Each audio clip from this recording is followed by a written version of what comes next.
Baik, semangat pagi saudara-saudara. Kali ini kita diskusi tentang penyusunan tinjauan pustaka.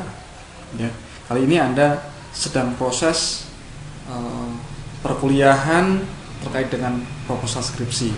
Nah, harapannya dari proposal skripsi ini, mata kuliah ini, kita Bapak Ibu dosen itu membantu Anda dalam membantu menyelesaikan proposal skripsi secara tahap demi tahap gitu. Nah, kemudian pada tahap sebelumnya, pada pertemuan sebelumnya sudah ada tatap muka tentang bagaimana menyusun bab 1, latar belakang, kemudian bagaimana menentukan topik skripsi, dan pada tatap muka keempat yang lalu dengan saya juga telah disampaikan juga tentang bagaimana melakukan penelusuran referensi, ya, bagaimana mencari sumber pustaka yang tepat gitu ya. Nah, bagi Anda yang mungkin pada minggu yang lalu tidak mengikuti pertemuan ini, ya, Anda bisa melihat di YouTube yang pernah di-share di kelas proposal B kalau nggak salah ya. Jadi menggunakan YouTube, ada channel YouTube yang bisa dilihat kembali. Nah, kemudian saudara-saudara, ya, pada tahapan ini ya, saya akan mencoba untuk melihat bagaimana hasil pengerjaan Anda dari tugas yang telah diberikan pada minggu yang lalu. Ada tugas yaitu untuk membuat tinjauan pustaka atau bab 2-nya, kemudian juga ditugaskan untuk menuliskan daftar pustaka, ya. Nah, kita akan lihat satu persatu ya. Mungkin kita lihat cuplikannya. Nah, kemudian kita bahas, ya. Ya, Anda juga bisa melihat materi ya pada tatap muka keempat dalam ini ya, tatap muka keempat tentang penelusuran sumber referensi, di mana di situ ada cara-cara bagaimana mencari sumber referensi baik itu dari internet maupun yang fisik ya, yang buku ya. Biasanya kalau buku Anda bisa cari di perpustakaan di Unitri atau perpustakaan yang lain ya. Kemudian untuk sumber-sumber dari internet ya, Anda bisa cari jurnal yang itu ada di materi di tatap muka keempat. Nah, ini tatap muka keempat gitu. Nah, sekarang kita coba melihat tugas yang telah dikerjakan ya. Ini adalah hari ini ya. Hari ini saya buat materi ini tanggal 27 Oktober, hampir jam 2 waktu Indonesia Barat. Nah, ini adalah beberapa peserta yang telah mengupload tugasnya. Ya, kita akan mencoba materi ini, video ini ditujukan ke peserta proposal skripsi baik itu yang kelas B, C ataupun D. Ya, karena beberapa ke depan kita akan libur, jadi kita gunakan media ini. Ya. Yang kelas A tadi juga sudah dilakukan diskusi via Zoom, dan apabila ingin melihat ini juga dipersilakan gitu. Nah, kemudian bagaimana cara absennya? Cara absennya cukup mudah, saudara. Anda tinggal mengerjakan tugas ini ya, maksud saya tugas yang sebelumnya. Bagi Anda yang belum selesai, silakan upload. Itu sudah termasuk proses absensi ya. Kemudian bagaimana jika saya sudah upload, Pak? Misalkan ini ada beberapa rekan-rekan ini yang sudah upload. Nah, setelah ini kita akan coba bahas ya. Akan kita lihat beberapa cuplikannya. Kalau misalkan Anda mau perbaiki, Anda boleh perbaiki. Jadi gimana caranya? Anda upload lagi tugas Anda yang sudah diperbaiki. Ya, semakin bagus. Nah, itu juga sudah menjadi absen ya. Nanti akan jadi absen yang saya akan masukkan di siap NG ya. Begitu. Nah, saudara-saudara, kita akan lihat yang pertama kelas B dulu. Ini ada realiten, kita pilih yang salah satu. Nah, oke, kita lihat.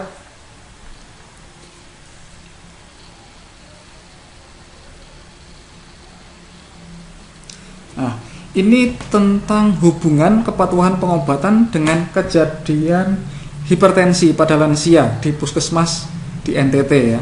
Nah, di NTT di mana? Desa atau kecamatan biasanya kalau puskesmas. Ya, kemudian saya lebih ke untuk latar belakang sudah tidak kita bahas ya. Kita bahasnya tinjauan pustaka. Nah, di sini realita sudah menyusun untuk hubungan kepatuhan pengobatan dengan kejadian hipertensi, kepatuhan pengobatan dan hipertensi pada lansia. Nah, teori apa saja yang sepertinya kita perlu siapkan? Coba kita copy.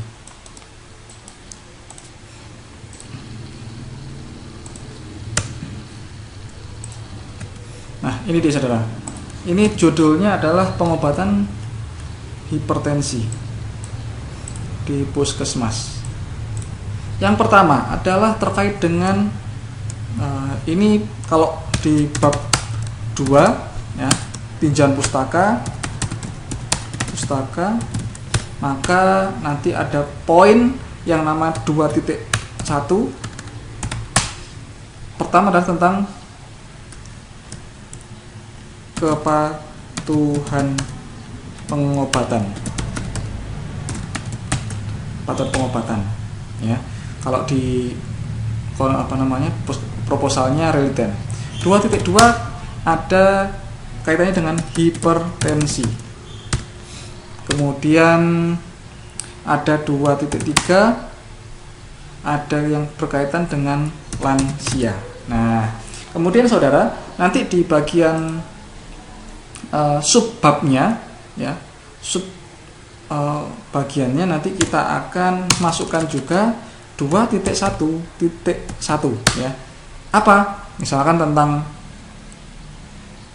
tentang pengertian. Ya, misalkan 2 titik kemudian 2.1.2. Misalkan dan seterusnya ya. Ini contoh. Kemudian pada bagian hipertensi maka kita masukkan 2.1. Nah, kita masukkan apa? Misalkan pengertian, kemudian 2.2.2 misalkan bagian etiologi, misalkan gitu.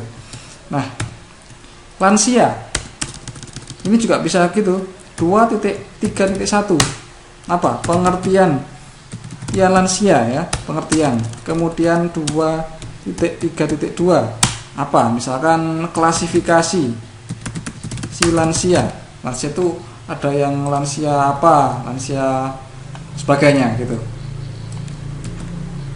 Nah, ini kita lihat kembali, ternyata reliten sudah melakukan seperti ini.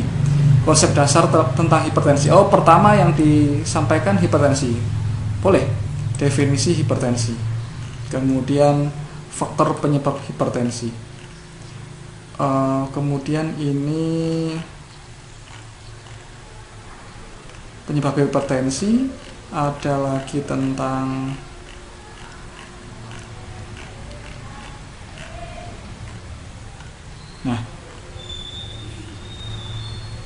kalau misalkan ini poin A, ini ada aturannya, apakah A besar atau kecil, atau yang menggunakan model yang lain. Kalau saran saya saudara, kalau di sebelumnya, misalkan ini saudara, ini poinnya adalah 1 ya, 1 pakai A kurung, B kurung, C kurung, kemudian D kurung pakai seperti ini, kemudian 2. Nah, ini samakan modelnya. Kalau atas harus seragam ya. Jadi kalau misalkan atasnya setelah ini A kecil, maka pakai A kecil juga. Ya, gitu. Demikian juga yang poin di bawahnya. Sekarang terkait dengan komplikasi hipertensi. Kemudian penatalasan hipertensi, konsep kepatuhan pengobatan. Boleh. Indikator kepatuhan pengobatan. Kepatuhan pengobatan. Cara meningkatkan kepatuhan pengobatan. Metode pengukuran kepatuhan pengobatan. Hubungan ini 2.3 ya, mungkin terlalu kecil ke sana. Hubungan kepatuhan pengobatan dengan kejadian hipertensi pada lansia. Oke. Ini cukup bagus saya rasa. Kemudian kita lihat di sini ya. Ini kita lihat daftar pustakanya.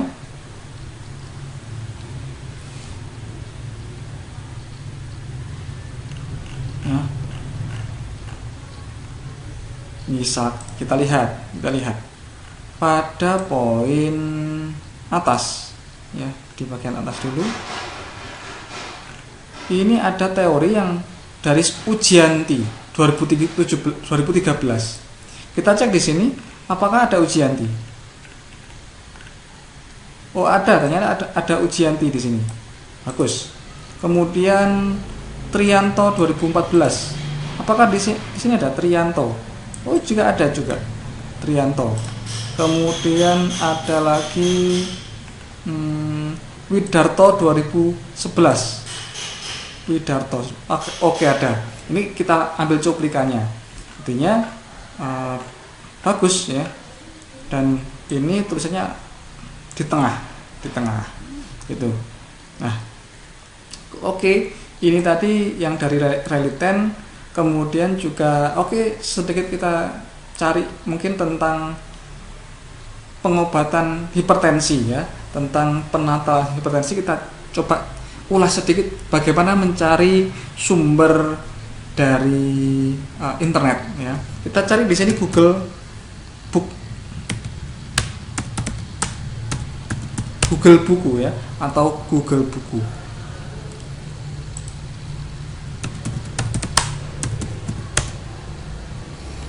Nah, kita klik yang sebelah sini, buku. Kemudian saudara, kita sekarang mulai cari. Ini sudah masuk di Google Buku. Kemudian kita cari tentang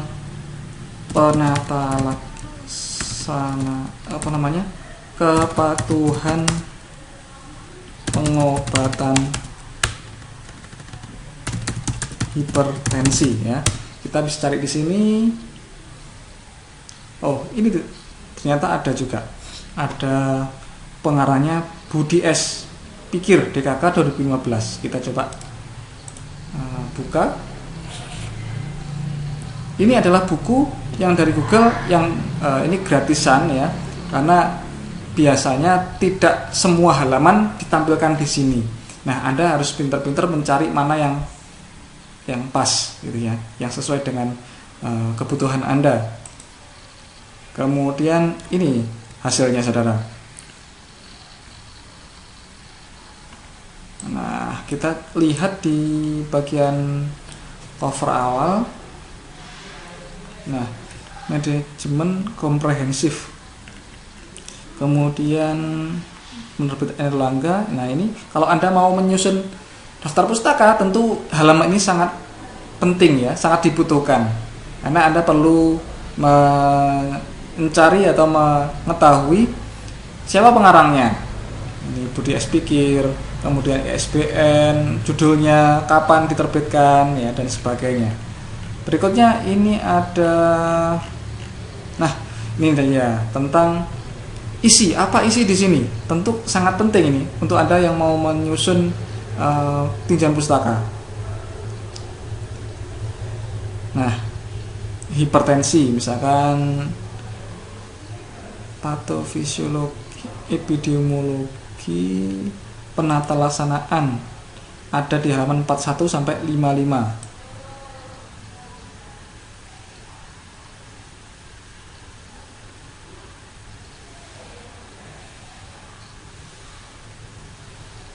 Kita lihat apakah disampaikan di sini. Nah, ini juga tentang proses patofisiologinya ada juga, bagus. 41 sampai 55. Oh, kebablasan. Oh iya ya, ternyata enggak semuanya ya. Langsung 57, artinya ada halaman yang terhapus. Memang sengaja dihapus. Nah, Anda bisa melihat hal-hal yang ini misalkan teori lain. Tadi Anda mencari tentang bagaimana penata laksanaannya, tapi nggak ada. Ya, Anda ambil yang ada di sini, faktor-faktor risiko hipertensi, ya, faktor genetik. Tapi ada juga sudah ada sepertinya, ya, di etiologinya yang disampaikan oleh Reliten. Nah, kemudian kita tutup sekarang. Nah, sekarang kita coba lihat untuk Reliten sudah kita tutup. Berikutnya kita lihat yang dari kelas C ya. Kelas C Yuliana Walukaka. Oke, kita lihat Yuliana Walukaka. Oke, kita cek sama-sama.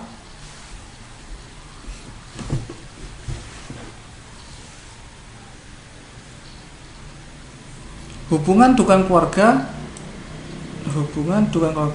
dengan tingkat kecemasan anak prasekolah yang menjalani hospitalisasi di RSKIA PKU Muhammadiyah Kota Gede. Oke.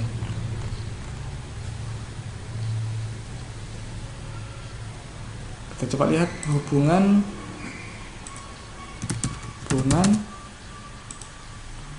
dukungan keluarga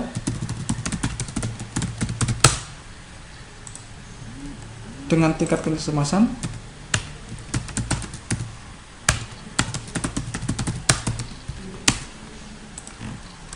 anak prasekolah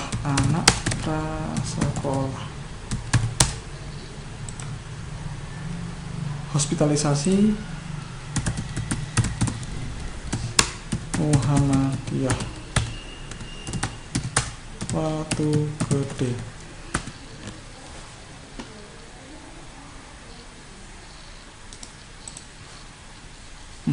Kota Gede. Nah ini apa bedanya saudara? Jadi Anda tolong cari yang Anda cari dulu ya. Anda siapkan dulu topik Anda, dan ini sebagai pembelajaran untuk Anda dan juga teman-teman Anda ya. Ini langsung kelihatan. Kita tutup aja ya. Kita tutup, kemudian Febrianatara. Oke, jadi gini saudara-saudara, silakan, mungkin Anda punya kendala ya. Seandainya Anda mungkin punya kendala apa dalam menyusun proposal ini apa ya, sampaikan di Google Classroom, di kolom komentar tulis nama, kemudian sama NIM, sehingga sampaikan kendalaannya apa. Mungkin Anda belum punya topik penelitian, tapi apa kendalanya ya. Biasanya jadi kalau Anda mungkin kalau khususnya tadi Yuliana Walukaka tadi belum punya topik penelitian, akhirnya udah saya ambil aja ya, jangan gitu ya. Kita di mata kuliah proposal skripsi ini tahap demi tahap ya. Pertama dibahas tentang topik skripsi, kemudian di bab satunya, kemudian sekarang masuk ke bab 2 ini. Harapannya apa? Ini bisa membantu secara bertahap dari Anda ya gitu. Kalau Anda ngambil dari orang lain ya nanti sama juga ya, gak ada manfaatnya gitu. Baik untuk Anda sendiri juga sih, enggak untuk saya hanya melihat aja, tapi untuk Anda sendiri nggak ada manfaatnya hanya kuliah seperti ini. Nah, jadi sampaikan aja di Google Classroom, di kolom komentar, mungkin ada keluhan sampaikan gitu. Nah, kemudian saudara kita coba masuk lagi kelas C-nya masih belum ada.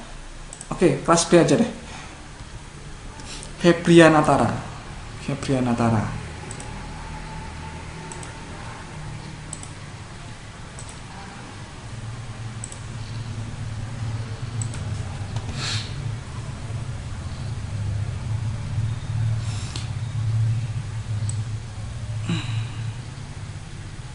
karakteristik penderita dan hipertensi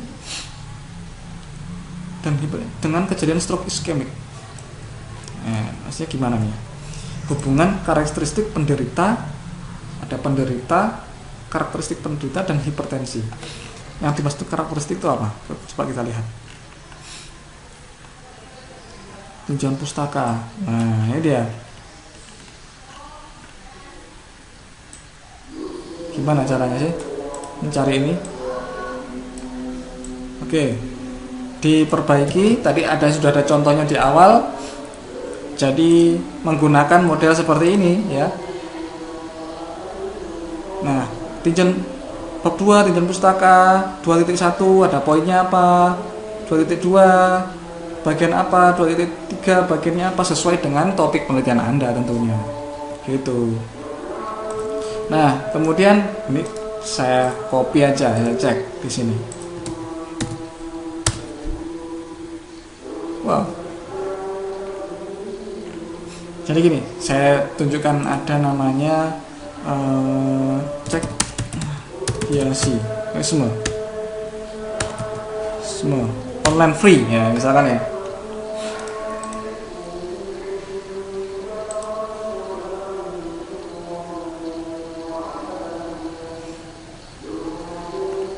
Ini mungkin hanya beberapa kata saja yang bisa dicek di sini karena namanya juga gratisan. Maksimal 1000. Nah ini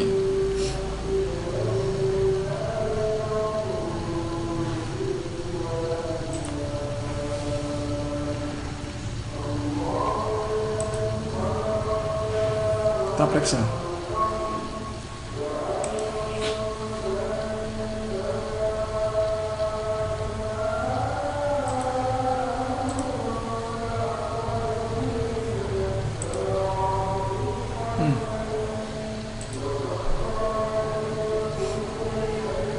Tapi intinya gini saudara, ya intinya gini. Anda kalau bab 2 ini boleh mengcopy sebetulnya, boleh, tapi jangan lupa dicantumkan sumber pustakanya, kerapiannya juga, ya. Anda bisa mencari panduan penyusunan skripsi, ya, bisa dari kakak tingkat Anda juga bisa. Ada panduannya, bagaimana penulisannya, jenis-jenis hurufnya, apakah tebal semuanya kayak gini. Kemudian ini rata kanan kiri. Kemudian margin itu adalah batas dari kirinya berapa senti, kanan berapa senti, dari bawah ini berapa senti, ya, dari atasnya berapa senti. Ukurannya, jenisnya, hurufnya seperti apa, gitu saudara. Nah ini juga, ini saya penasaran, ini saya Febrianatara ini gimana sih caranya membuat ini, ya, gimana cara menyusunnya, ya. Oke, ayo sungguh-sungguh dalam membuat tugas ini, nggak hanya sekedar kumpulkan tugas saja, tapi ini kembali lagi ke Anda sendiri, gitu. Baik saudara-saudara, untuk pertemuan keempat ini, ya, tentang penyusunan tinjauan pustaka kita cukupkan, dan kembali lagi buka materi TM2. Kalau Anda misalkan tatap muka keempat dari saya yang sudah saya share terkait dengan materi penulisan sumber prereferensi. Jadi kalau Anda kesulitan mencari atau membuat bab 2, Anda coba lihat dari situ. Kemudian kalau Anda kendala, tuliskan di kolom komentar di Google Classroom. Kemudian jangan lagi tentang absensi mata kuliah ini adalah dari pengumpulan tugas Anda. Tapi sekali lagi catatannya adalah jangan asal ngumpul saja. Kedua, jangan jiplak, ya. Jadi Anda belum punya topik penelitian, langsung ambil aja, sudah kelihatan, gitu. Baik, jadi itu saja yang bisa saya sampaikan. Semoga bermanfaat. Terima kasih. Selamat siang.